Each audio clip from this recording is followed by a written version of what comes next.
বিশ্বের অন্যতম পরাশক্তির নাম রাশিয়া। সামরিক শক্তিতে দেশটি এক অনন্য অবস্থানের অধিকারী। পারমাণবিক অস্ত্রসহ অন্যান্য আধুনিক প্রযুক্তি কি নেই রাশিয়ার?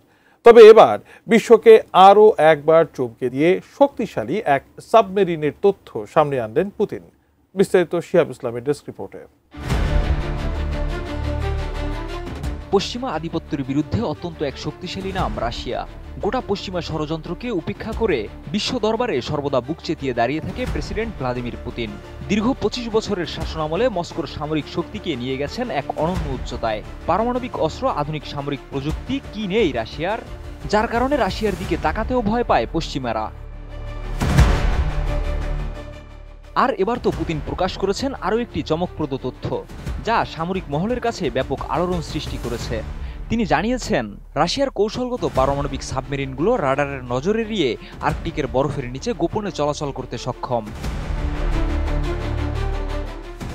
২২ আগস্ট শুক্রবার মস্কোর পূর্বাঞ্চলীয় শহর সারোভে পারমাণবিক খাতের কর্মীদের সঙ্গে এক বৈঠকে এ ঘোষণা দেন পুতিন। সেখানে তিনি বলেন, আমাদের কৌশলগত পারমাণবিক সাবমেরিনগুলো আর্কটিকের বরফের নিচে ডুবে গিয়ে রাডারের কাছে অদৃশ্য হয়ে যায়। এটাই আমাদের সামরিক সুবিধা। পুতিন আরও বলেন, আর্কটিক অঞ্চল রাশিয়ার জাতীয় নিরাপত্তার জন্য অত্যন্ত গুরুত্বপূর্ণ। এই অঞ্চলের উপর রাশিয়ার কর্তৃত্ব বাড়ানোর পাশাপাশি বরফ গলার কারণে নতুন শিপিং রুট এবং নৌপথও উন্মুক্ত হয়েছে, যা বাণিজ্যিক এবং সামরিক দৃষ্টিকোণ থেকে রাশিয়ার জন্য ব্যাপক লাভজনক হতে পারে।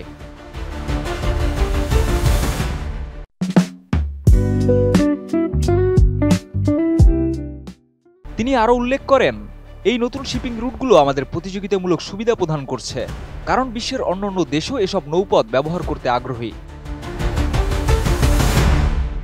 বিশ্বের আর্কটিক অঞ্চলের গুরুত্ব বাড়ছে, বিশেষ করে নিরাপত্তা এবং বৈশ্বিক বাণিজ্যের নতুন রুট হিসেবে। বর্তমানে রাশিয়া একমাত্র দেশ যাদের নিজস্ব পারমাণবিক শক্তিচালিত আইস ব্রেকার নৌবহর রয়েছে, যা তাদের আর্কটিক অঞ্চলে প্রভাব প্রতিষ্ঠায় সহায়ক। ২০০০ সালের পর থেকে রাশিয়া ৮টি বোরেই শ্রেণীর পারমাণবিক সাবমেরিন তৈরি করেছে। এর মধ্যে সর্বশেষ সাবমেরিন কানিয়াস পোজারস্কি গত বছর পানিতে নামানো হয়েছে। এছাড়া আরও ২টি সাবমেরিন নির্মাণাধীন রয়েছে। পুতিন গত মাসে জানিয়েছিলেন, এসব সাবমেরিন বুলভা ব্যালিস্টিক ক্ষেপণাস্ত্র দিয়ে সজ্জিত, যার পাল্লা সর্বোচ্চ ৮০০০ কিলোমিটার অর্থাৎ ৪৯৭০ মাইল। আর্কটিক অঞ্চলে রাশিয়ার আধিপত্য এবং পারমাণবিক সাবমেরিনের শক্তি বৃদ্ধি বিশ্ব রাজনীতিতে এক নতুন অধ্যায় যুক্ত করতে চলেছে। শিহাব ইসলাম, এটিএন নিউজ।